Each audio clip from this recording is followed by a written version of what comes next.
everybody? Welcome to another episode of the Alchemy Podcast. I'm excited for our guest today, longtime friend, and I'm going to give you the title, industry legend, I appreciate that. I'll take it. Adam Webb. And the reason I say industry legend is not because you were a top performer for a very long time, but you've been in the industry for a long time. Yeah. 17, 18 years. 18 years. Yeah. 2007, whatever that is. I was in high school. Nice. Yeah. 2007. And now you've kind of worked your way around the industry into the solar space. We were just chatting before we went live. You know, you're just traveling, visiting teams, Midwest and back East. Mm-hmm. But I'm curious, you know, one thing that I really admire about you, Adam, is that every time I spend time with you, you're always in a good mood. Ah, thanks, bro. You just have like this very like joyful, pleasant mood, kind of always Thanks. radiating off of you, I think is a good word, radiating. And Thanks, I'm man. curious, is that like something that you're intentional about, or would you say that's just more of like natural characteristic trait?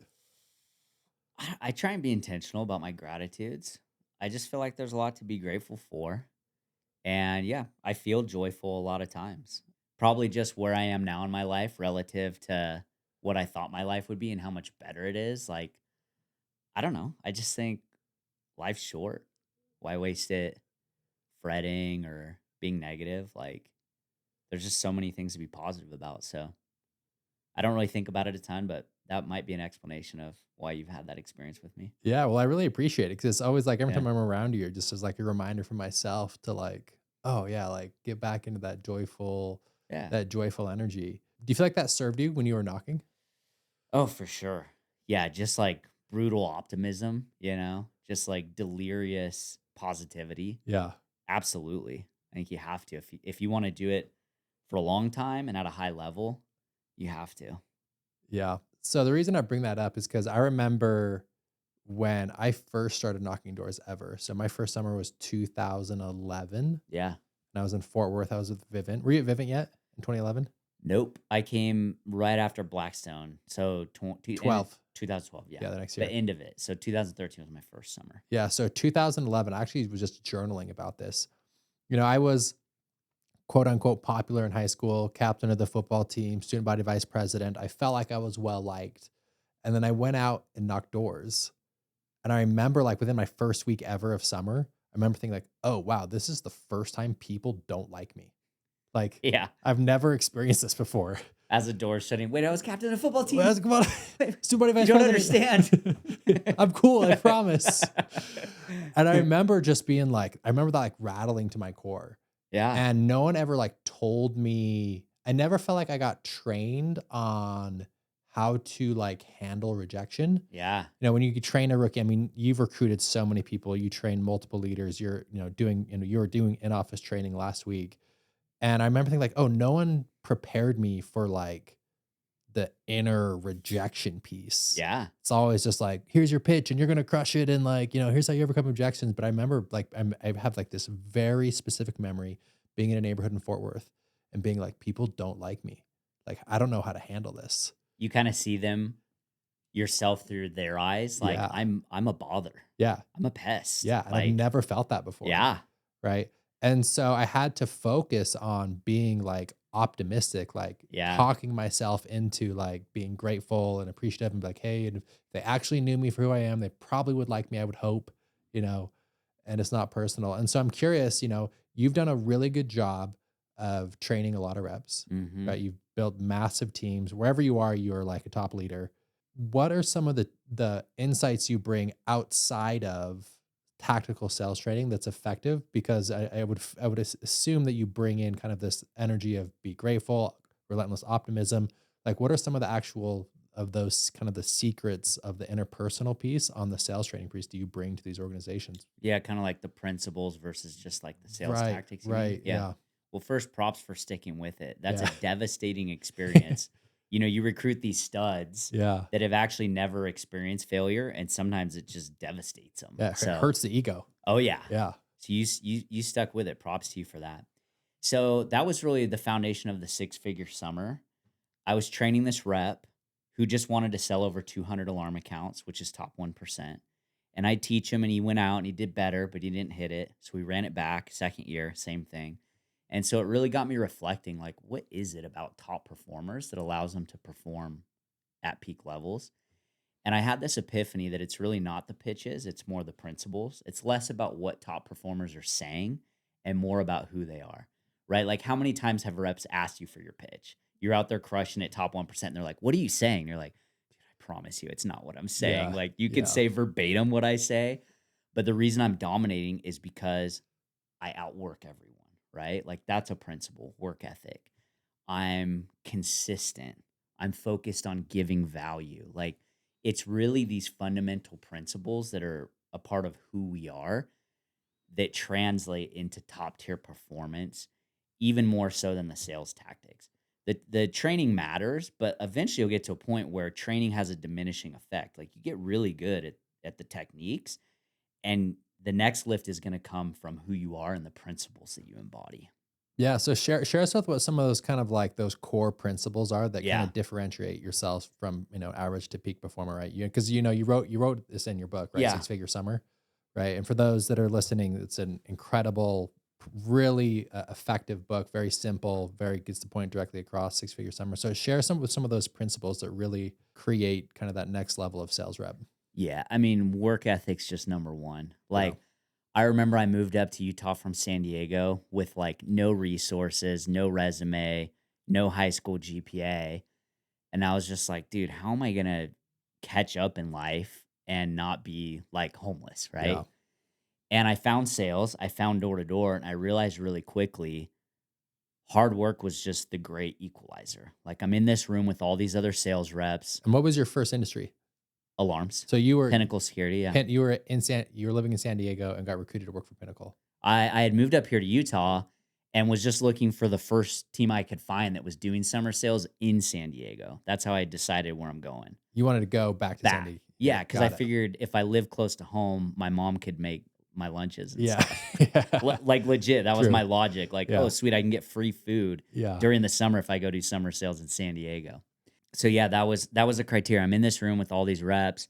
I recognize a lot of them had way more life advantages than I had growing up, and were at a point in their life that was way further past where I was in my life. But I also recognized that the thing that I could control, my work ethic, was also going to be the thing that would allow me to get ahead. Yeah. So in my head, I'm like, all I have to do is just outwork everyone and never stop doing that. And that translated into everything else. All the skill, all the income, all the influence. So where do you feel like people cut corners? Because you hear work ethic a lot, right? Yeah. It's like, yeah, work all the hours, right? You hear that and it's ingrained. Like, what does true work ethic actually look like rather than just time on the doors? Can Yeah. you take that like a layer deeper? Yeah, for sure. Yeah. It's hard because it's subjective, right? Like, one man's lazy is another man's hard work. So there are people that, like, their best performance would be like your worst day on the doors. They're like, I gave it everything I got. And you're like, I'd be ashamed if I went and did that, Yeah. you know? Yeah. And vice versa. Like, if they went and did your best day, it would like kill them. And so it is relative, but really, like, if you're pushing to and through your limits every single day. So we've all hit that wall on the doors where you're just like, dude, I I'll just go want work to go at home. I'll go work at Dairy Queen. I'll go work at Dairy Queen. Anything but this. Yeah. And you push just a little bit more, then you're going to beef up that hustle muscle. It's like they say, that which you persist in doing becomes easier. Not that the nature of the task has changed, but your capacity to do it has increased. Yeah. And really one thing that I share a lot when I train in work ethic is that it's not just time on the doors. People think like, oh, okay, if I just go physically put my body in a neighborhood from 2 until 10, that counts. But I'm like, that's not it. Like, there's layers to on it. it. You have to be sharp. You have to be intuitive. You have to knock with intentionality. You have to practice. And then when you're not knocking, you have to practice overcoming objections, and you have to be reading books, and you have to wake up early, and you have to sleep well, and you eat well. Like, and so you hear this thing like, oh, just work hard. And people think like, oh, I just need to go put my physical body in a neighborhood for 8 hours. But it's so much more than that. Oh yeah. It's so much more than that. And so I'm curious, what other principles, are aligned and kind of getting to that next level? I mean, going back to what we were talking about before, optimism. So a lot of reps inadvertently expect failure. Yeah. because they just got their butt kicked on the last 100 doors, and they're walking up to this door, and subconsciously they're like, well, here goes another no. Yeah, Here goes they another pitch for failure. no's. Yeah. Yeah. And they're expecting it. And so that's what they get. And so it does take cognitive energy and work to maintain optimism, to walk up to that door and be like, this is a sale. This is a sale. I know it's a sale. It's a done deal. I So is got this what you're this. saying in your head? Sometimes. Yeah. And actually, like if you were in the car with me, you'd be like, this guy's a lunatic. Because I'm audibly talking to myself all of the time. What does that sound like? So if let's say we're driving out to area, Yeah. what's going on in your head right now? I got pictures of my Y on my dashboard. So I got a little picture of Truett, my youngest. It says Uh-huh. do it for Truett. How old's Truett? Now he's 7. When Yeah. I was knocking, he was just a toddler, I'm like literally talking to Truett in my car. Truett, we are going to crush it today. It's you and me, bud. I'm gonna sell more accounts I've ever sold in my life. I want to make so much money for us today. You're gonna have an amazing life because I'm gonna give it my all today. Wow. We're getting 3 today. We're getting 5 today. Whatever it is, like just gassing myself up. I haven't found a motivation pill that you can just take and feel motivated. Like Sure. there's things I have to do to stay motivated Yeah. and optimistic. So you're out, you're giving yourself this positive self-talk, right? And obviously, just like, you're a top 1% performer, you hit the wall. Like you have those days where you Yeah. have self-doubt, right? I remember the summer 2014 when I was ranked number 1 in the company at Vivint. You crushed it there. Yeah. And I remember thinking like, I don't know if this is for me. Yeah. Like I was having self-doubt. I was the number 1 ranked rep that point in the summer. And I remember being like, I don't know if I want to do this. Yeah. And so I'm sure you've thought about that. Oh yeah. Right. Absolutely. And so one thing I always want to share, like everyone listening, like if you think about quitting this job and that it's not for you, that's absolutely 100% normal. You're in great company. Every single All person of I've us. talked to has had those same thoughts. So what did you talked about your why? How do you overcome those self-limiting beliefs and those self-doubts? Yeah. I mean, sometimes, like, I'll be honest, despite everything, every technique and every attempt, there were times I still didn't feel motivated. And that's really where discipline came in. So there were things that I knew if I just forced myself to do, I would see success. Or at least I would maintain well enough until I felt motivated again. So yeah, there were days on the doors where I was like, it took everything in my power just to get myself to walk to the next door and knock the door. Yeah. I'm like, I just need like this knuckle right here just needs to be on that door right there within the next 60 seconds. If I can do that and someone answers, then I'll be forced to pitch. And once I start pitching, I'm okay. Yeah. Then I can get in the zone. I can read the prospect. If I'm getting good buying signs, I'll get excited and I'm back in the game. But sometimes I just had to break it down to what can I control, no matter how minuscule or small that was. Yeah, I love that. One thing that I would say to myself is just hand on wood by 1:59. Yeah. I literally have Yeah. one job today. Yeah. I have to put my knuckle That's on it. wood by 1:59. Yeah. That's the only thing I thought about. Mhm. It's just like once you get going, like Yeah. door 7 versus door 1, right? It's just so much easier, right? Because if you're gonna do Hardest door 7, of the day is car door, car door. right? Car Car door. door, apartment door. It Apartment just door. keeps going Yes. back. Yeah.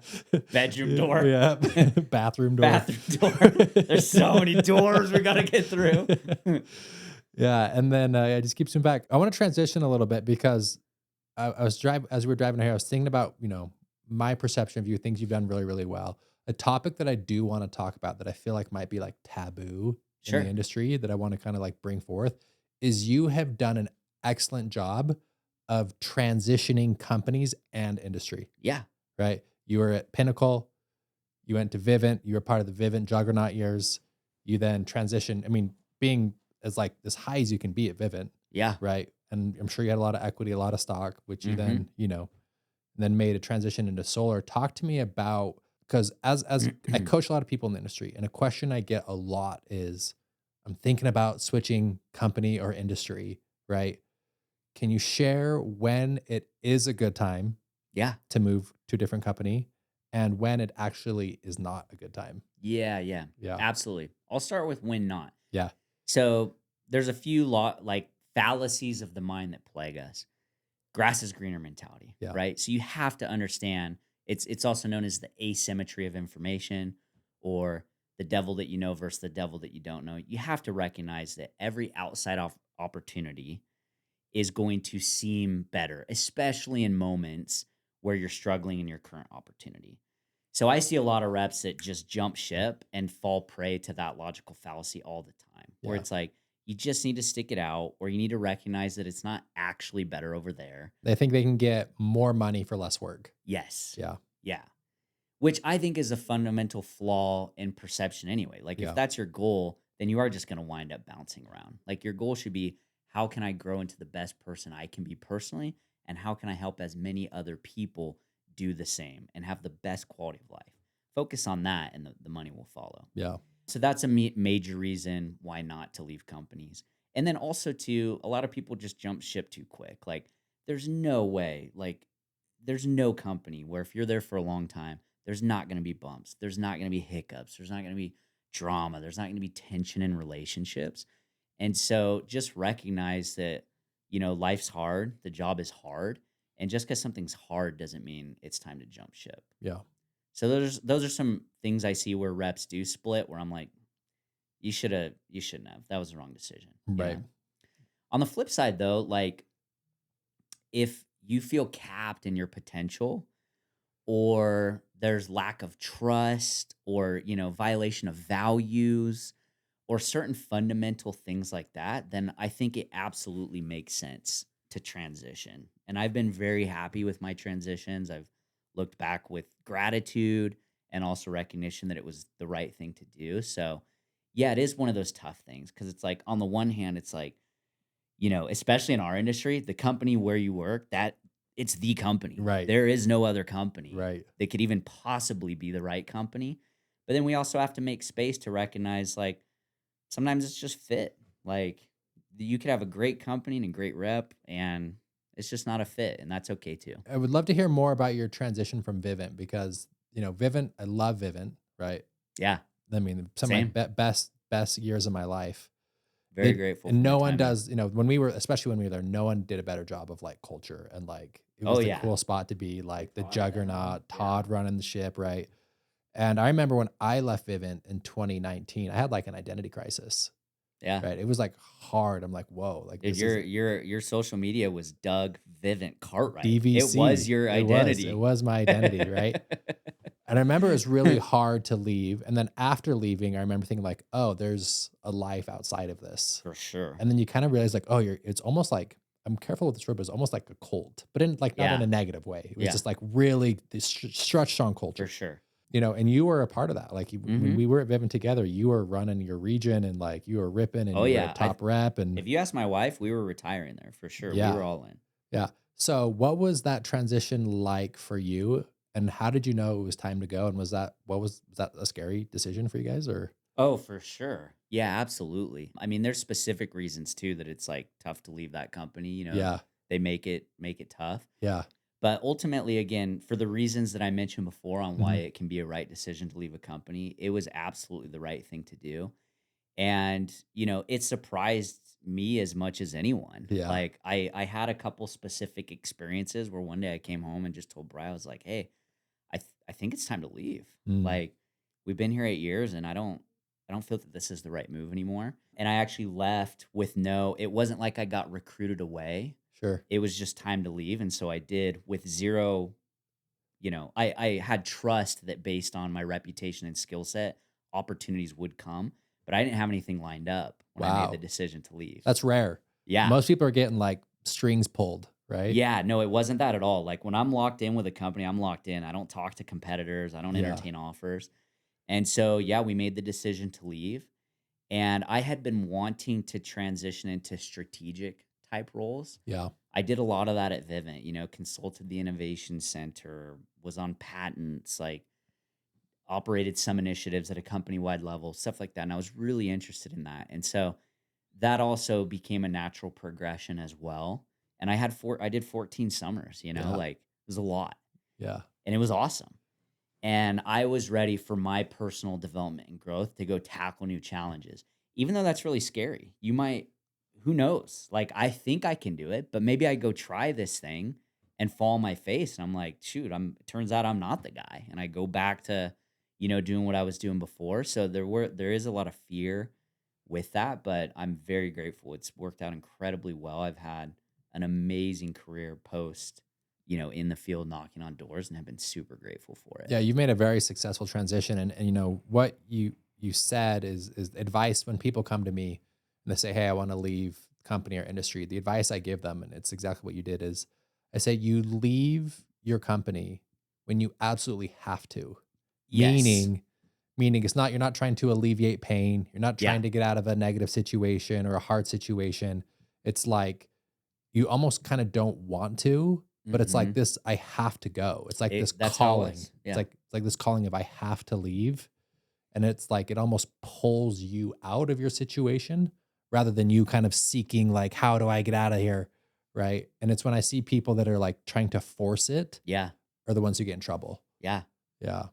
Which brings up another point of why not to leave too. Like, don't leave just because you had a bad year. Right. Leave at the top of your game. Yeah. You left at Which the you top of did. your You game. left at the I top. left at the You left top of top of my your game. game. Like, yeah, it just because you had a bad year. But like 2014, I lost my whole team. I had to rebuild. So like that's okay. You can rebuild, but like don't just jump ship because It's tough. yeah, it's tough. Yeah. Another thing I want to talk to you about is, I work with kind of three main industries: pest, alarms, and solar. Yeah.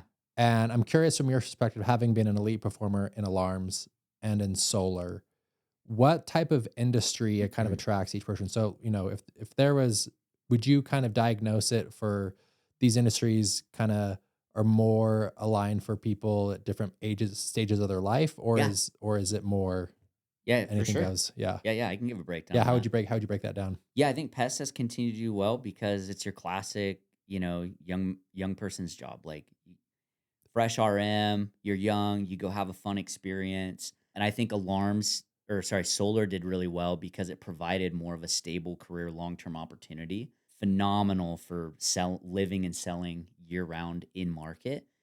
And then as solar has evolved, obviously we have the setter model now, which checks the box for your greenie, your Yeah. rookie, your new person that maybe is just out for a few months and needs a really easy sale. So I think that's where it all those are like the balance points. Ease of sale, commissions, where can you get the highest commissions, where can you have the easiest sale? Those are kind of the levers that I think are determining where door-to-door reps wind up selling. Yeah. Yeah. The way I like to break it down is pest is for really almost like learning how Yeah. to do a transaction. If it's a very simple Yeah. transaction, right? Alarms is where you can like really dial in your focus and intensity and make money quick. Solar is more of like a long term, from my perspective, long term longevity. You can do this thing for 20 years, Yeah. still have a family, right? It's not going to really disrupt your lifestyle too much. So I almost like early 20s, do pest, mid 20s, do alarms, 30 plus, do solar. Yeah. It's just kind of my perspective of, because you've been around doing both. I'm curious, what gets you excited about the solar industry right now? Great question. Yeah. So I love the model.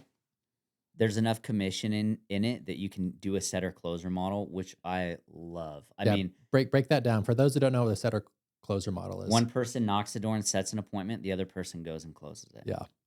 So you're pairing, I actually posted about this the other day. You're pairing the easiest sale in door to door, right? Because a solar set, you're just getting a bill, setting an appointment with the highest commission in door to door. Yeah.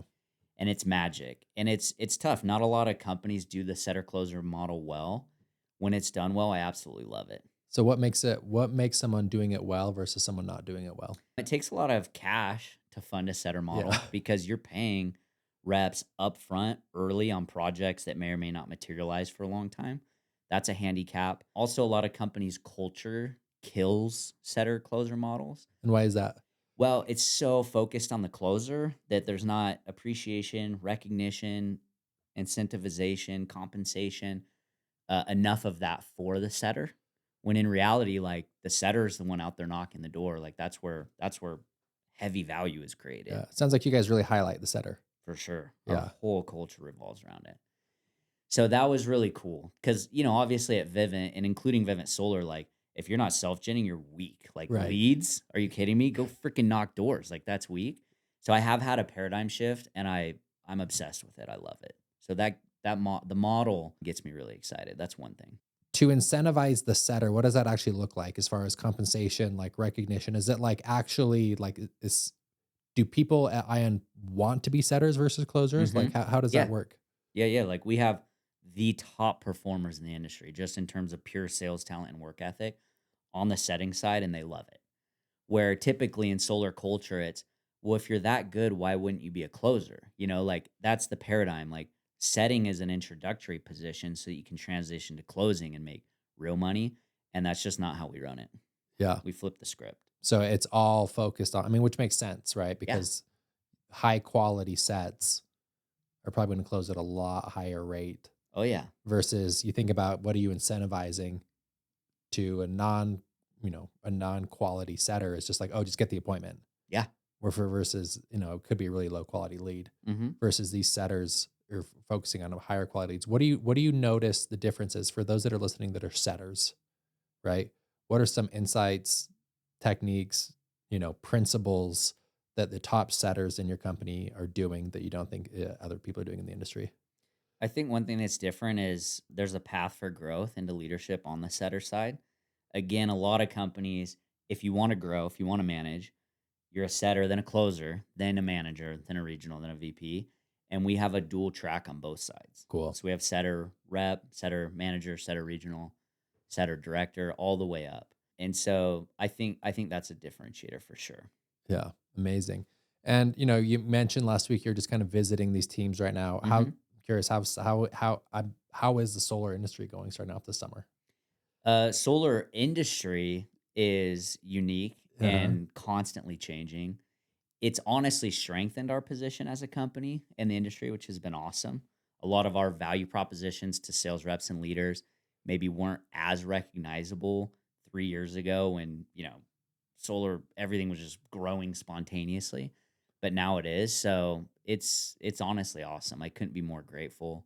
Super bullish on the solar industry. Is one of the things I love about it is how dynamic it is, how much opportunity for innovation there is. It's been awesome. I mean, that was part of the reason I transitioned to Vivint in 2013 was they announced they The were going to be selling innovation. solar. Yeah. They wound up splitting it into a separate company, but I did solar, in conjunction with Smart Home the entire 8 years I was there. You were probably one of the best at doing it. Yeah, I Yeah. for sure did it the most consistently. Yeah. And so I've always loved solar as an industry, even when I was, full bore with Smart Home. I've Yeah. always loved it. Yeah. So one thing I want to highlight on this conversation is one thing I admire about you, Adam, is that it seems like, from my perspective, you do an incredible job at developing young leadership and like Thank you. getting these young guys into the space. So you're a great recruiter, but also you're not just getting them through the door. You do a great job of developing them and really getting people to kind of step up into like leadership positions versus, it's one thing to get a guy signed and on the team. Yeah. It's another thing to get him signed on the team and then actually develop him and get him the skills and the tools, the techniques to be a top performer and a top recruiter and a top leader. Yeah. And, I think there's very few people do it as well as you do. Thank you. Yeah. And so I'm curious from your perspective, like what's the secret sauce, the magic to really getting someone not just in the door and signed, but that next step from sign to believing, seeing the vision, getting them to be a leader. Yeah. I mean, I care deeply about people's potential and helping them maximize it. It'd be like if you were dying of cancer, found a machine that cured your cancer, like you would just want every single person with cancer to have that and you would understand and empathize. And I feel like that's kind of what door to door was for me. Like it was the mechanism that changed my life completely and has shown me things I didn't even know what were possible for myself. And so every time I'm sitting across the table from a new recruit in my head, I'm just like, you have infinite potential. Like, you don't know it, you don't believe it, but the things that you can accomplish would blow your mind. There's so much happiness and so much goodness available. And this job is a mechanism that can deliver it to you. And so I think that's a core driver for me. Like, is just absolutely caring about that individual and wanting them to experience the same happiness that the joy has brought to me. Yeah. beautiful, man. It really is just like that core leadership principle of believing in someone more Yeah. than they believe in themselves. So what does that actually look like? Okay, so it's like you're sitting down with someone, "Hey, I believe in you. You have so much potential," right?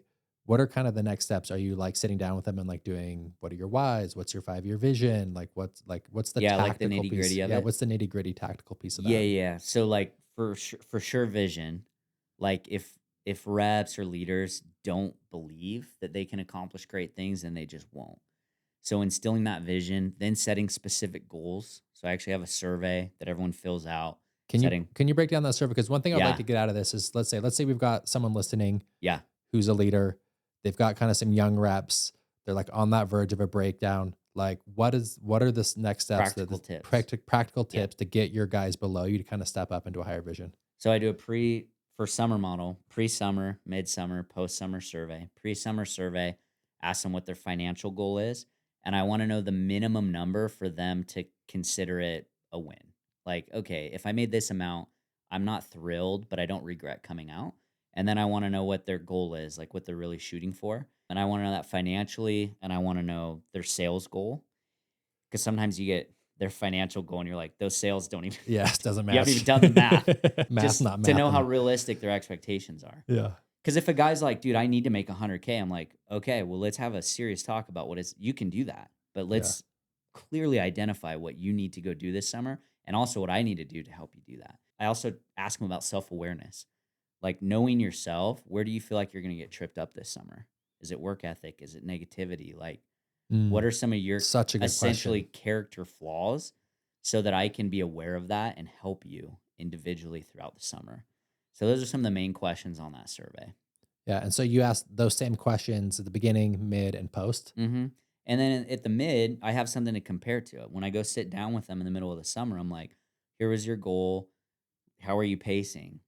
You said you struggle with laziness. How have you been doing? Like, Mm. yeah, for sure. I love that concept. I've never heard of that, of like literally asking a rep, "Hey, what are potential roadblocks Yeah. we need to be aware of?" Yeah. Right?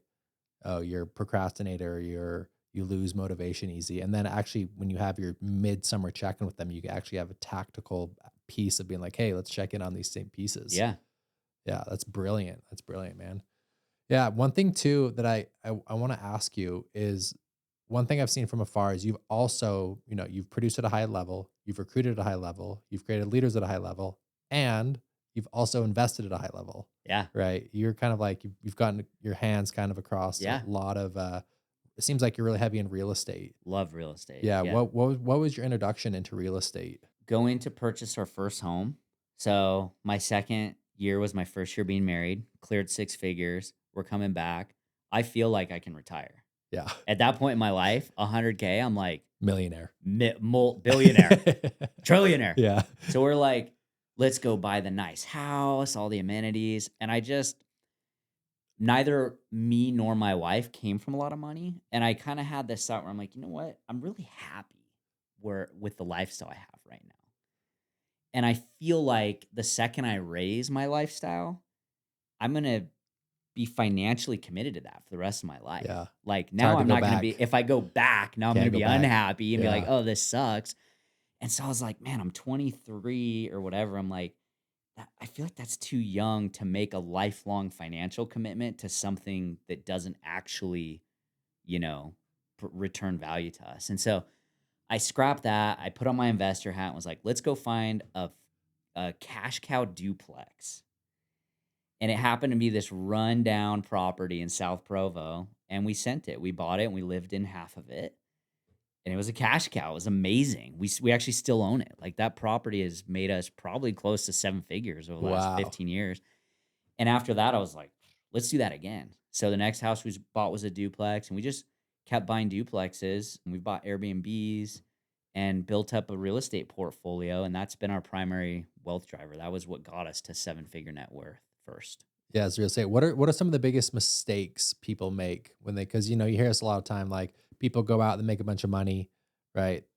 And then they kind of just try and throw their money at something. What are some of the biggest mistakes you see people make in real estate? Oh, really good question. So I think it's important to recognize whether you want to be a real estate entrepreneur or real estate investor. Can you One break is, down the differences? Yeah. yeah, one is active, one is passive. So I actually loved being a real estate entrepreneur. I loved financially analyzing properties. I loved marketing them. I loved figuring out creative ways to increase the property's value that other investors didn't see.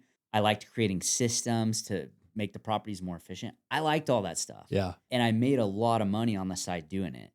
Some people not interested in that. They'd rather put money out and it goes in real estate and it comes back. So I think it's important to identify which one of those you are because there's options for both. Yeah. So mistake number one is people aren't picking the right category, meaning like I'm going to be, you don't understand that there's a difference between being an entrepreneur and being an investor, right? So let's say you do decide, okay, I want to be an investor, Yeah. right? For someone who's never bought real estate before, like how does one even get in the game and like how do you, and how can you learn? I guess the question is, how can you learn to know if it's a good deal or not? Yeah. So I love biggerpockets.com. You familiar with that I site? don't know what that is. It's the largest real estate investment site online. Bigger Pockets. Biggerpockets.com. The guy that runs it, Brandon Turner, he's awesome. He's been completely education focused from the beginning. I didn't have it when I started. He came out later, but the investment ideologies were aligned. And so if you want to start to understand the real estate business, I would for sure start there. Go pick up some of his introductory books. That's going to be a real easy way to do it. If you know you want to be passive, I mean, you can invest in real estate through the same way you invest in stocks. You can Right. buy REITs, or you can find groups like there's tons of private equity groups now. Mendez invests heavily into real estate. And so there's a lot of groups where you can just give them your money and get a return. Yeah, and they just take care of the rest of it for Yeah. you.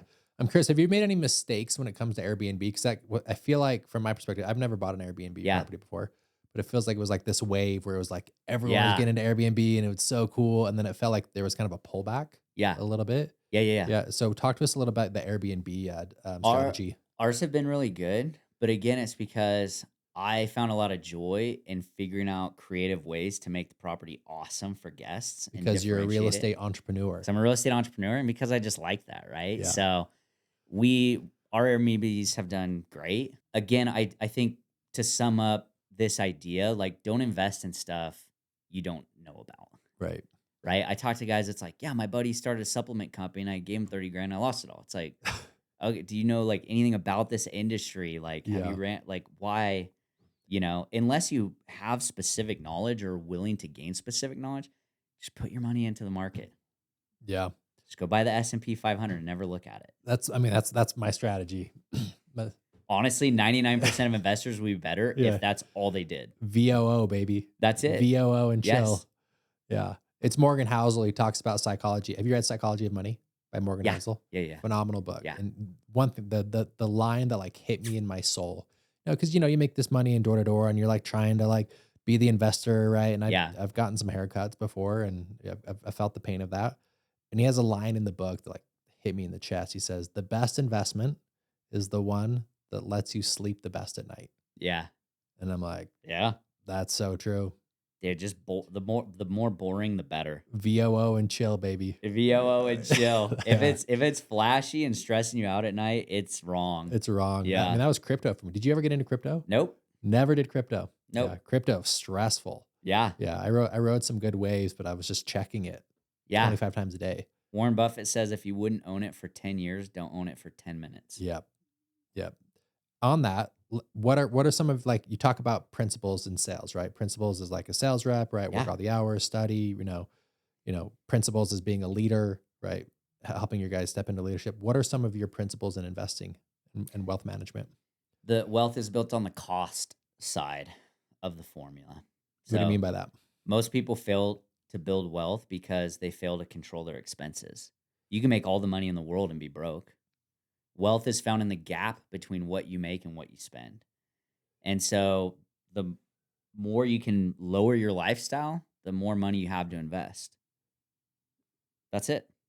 So what are some tips? Because how many kids do you have? 5. 5 kids. Yeah. Full dad life, full Yeah. packed house. Uh-huh. What are some ways that you have seen to decrease your expenses Yeah. while still having a family? Kids are expensive. Yeah. Yeah. So there's definitely some unavoidable costs there. For me personally, simple strategies. I never buy stuff on the spot. I always wait at least a week. It's like, cool. I want this thing more than anything right now. Yeah. Let's see if I still want it in a week.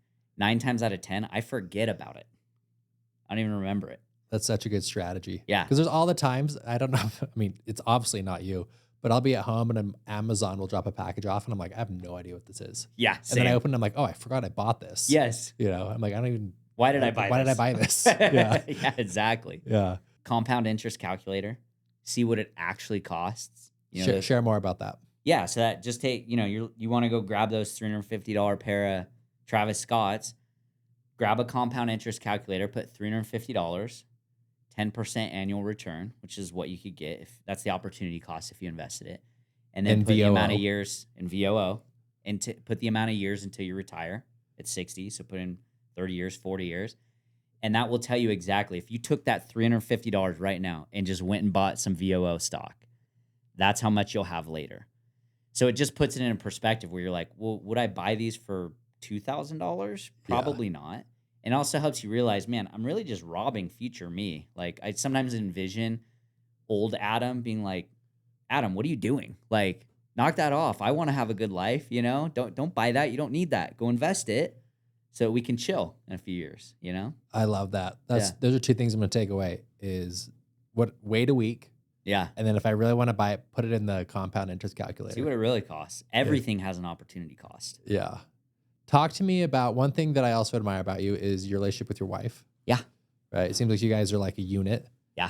And she's like being a wife of a door-to-door guy, and how many summers? 14 summers? 14, yeah. That's no easy task, especially with kids. Yeah. Talk to us a little bit about the importance of having the right partner in this industry. It's huge. And this kind of goes back to how do you know when it's the right time to leave, right? Yeah. So I got upside down with work-family balance and actually have some shame and regret around the work schedule I ran and how I justified it and stuff like that. So were you just just sacrificing time with family for work? Yeah. Yeah. Because she stopped coming out. You know, once you have a couple kids, the quality of life for them is actually worse coming out than just staying at home and not seeing you. But then you get to this point where you're like just gone so much that you're like, oh, I'm doing it for them. But really, like, I'm gone so much. Am I really like this is worse than the alternative, you know? Yeah. So was there a specific moment when you were like out in the summer and you're like away from your family and you're like, this is it. I can't do this anymore. it was actually so I had multiple leaders independently say, hey, my wife expressed to me that where this leads is her having Bry's life, that they're not interested at all. So, and Bry's obviously your wife, right? Bry's my wife, yeah. Yeah. So basically my manager's wives were like, we're not in. Like, we don't want Bry's life. We don't basically. want to go where you guys are at. Yeah. Yeah. They're like, we don't want you to be gone that much. And so that was where I was like, dang, crap. Okay. Yeah. Like, I got to make a change. And we did. But yeah, I mean, she is incredible. Like, there's very few things I attribute to luck in my life.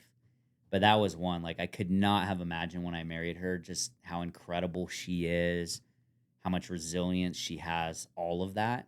I just wish I hadn't have forced her to, like, require that type of resilience. But yeah, she's amazing. Yeah. So, because I'm in this phase of my life where I'm like, I'm single. I would love to have a partner. Like, I've dated around a lot. And this is more for myself. I'm curious. How did you know Bry was the one? Oh, she was just my best friend. That's what I always tell people. Like, a lot of guys are like, dude, I'm going to marry the hottest chick I can find. I'm like, dude, go find the girl that, like, you could just spend infinite time with and continue loving it more and more and more. You know? So our marriage is really rooted in friendship, which I think is the most important factor. Beautiful. Beautiful. So I'm curious, what is the next, you were kind of the door-to-door bro. Now you've kind of transitioned to more of a steady pace with life. How old's your oldest now? 15. 15. Yeah. You're going to have a driver next year. I was sitting down with a recruit the other day, a rep's younger brother. He's like, hey, he's still in high school. Can he still meet? I'm like, yeah, for sure. He can come out. I'm chatting with him. He's like, yeah, I'm 16. I'm like, wait a minute. I have a daughter that's 1 year younger than someone I'm recruiting. Like, what happened? Yeah. Yeah. What do you hope this next phase of your life looks like? 'Cause it feels like you're kind of transitioning into Yeah. a whole new phase. Yeah. So I'm loving strategic leadership, creating value for sales reps and sales leaders at an organizational level, having Yeah. a strategic impact on the entire company. That's been super fulfilling. It's exactly what I wanted to transition into. And so I want to keep doing that. Obviously, I'm going to see Ion's private equity backed. And so, similar to Vivint, I'm locked in for an awesome run. Like, I'm really hoping to help bless a lot of people's lives by building the value of this company to the point that people can get paid out on their equity and, have that be an awesome experience. I love consulting. So, that could be on the future for me as I'm like semi retired. But really, like, I turned 40. So I'm 40 now. 40. Yeah, 40. Kind of Clever. crazy. Wow. Kind of crazy. So now I'm like, okay, cool. What do I want to have accomplished by age 50? Like Yeah. What by are some age of those things? 50, Yeah. what's that? What are some of those things? Be in a position where I don't have to work if I don't want to, right? Like if Briar I get sick or we're just want to be done, cool. Like we can just be done or we can significantly scale back. Yeah. So that's a huge goal. So get to 10 million net worth by age 50. That's kind of the number where it's like, cool, if you got 10 million, your annual passive income Yeah. can just cover everything. So I'm at like 4.5 right now. Yeah, those are some of the main things. Like I just need to make sure when I get to 50, I don't look back and be like, crap, I have Blew it. regrets over the last decade. Yeah. Yeah. And let me ask you this just on a personal level for fun. We're 50 years old. We got 20 million net worth. Yeah. Right? The Ion thing was way better than expected. Yeah. I mean, what would you be doing? What would you spend your time doing? Oh man. I'd probably go live at the flight park in What's the Lehigh. flight park? The point of the mountain where everyone's always flying paragliders. Oh yeah, You know yeah. I fly paraglider. I didn't know you fly paraglider. Yeah, How'd you get into that? Well, I was working in Sandy at Sunder, and so I was commuting. So every day in the morning I drove past and saw them, and every evening I drove past and saw them. And eventually I just couldn't take it. I'm like, they're just having too much fun up there, and I'm just down here on the ground like an idiot. So I went and got lessons, and so yeah, I fly paragliders pretty regularly. Was it scary the first time you went solo? You go solo like your second lesson. Second lesson? Yeah, You go solo? They're standing on the hilltop looking at you with a radio telling you what to do. So yeah, it's like you're in this little harness dangling by strings from a piece of fabric, just looking down being like, oh my gosh. Like Is it scary? it's wild. Yeah. For sometimes. At first for sure. And then it's kind of crazy to get used to. I've had flights where my heart rate didn't even go up. Really? Even though I'm like speed winging down this mountain, I'm just so used to it and have full trust in my training and equipment and stuff. But yeah, there's scary moments for sure. Dang. So I see paragliders too up by my place, and I thought I'm like, Yeah. oh, that'd be really cool. But then I'm also like, Oh, you should go do it. I'll introduce you to my how guy. long did it take for you to like find the rhythm? I mean, you actually don't need any certification. Some people just watch YouTube videos and do it. Come on. I swear. And there's no age requirement either. My 15-year-old starts lessons on this Saturday. What? She's starting lessons. Yeah. I'm just talking about this. My heart rate's going up. Yeah. But eight lessons, you get your certification, and then you're like know everything you need to go launch yourself and fly around and land. And So it's pretty quick. Mhm. Dang. How often Yeah. do you go paragliding? Well, I broke my ankle at a trampoline park. Okay, I'm like, Yeah, paragliding? No, just wrecking children at dodgeball. Yeah. Yeah, it was epic. Yeah. So I've been out for a minute, but I mean, when I'm in it, I'm going a couple times a week. There's a ridge right above my house that you can hike up to and launch and land in Rock Canyon Park right here. So I Dang, go man. regularly. Yeah, it's fun. Thrill seeker. Yeah, it's a good time. Yeah. But to answer your question, I'd be living at a van at the point of the mountain. Down and by just the flying river? every day. Down by the river, yeah. I'd buy a van, just live in it, and fly every day. Wow. Yeah. It's a dream life, Webb.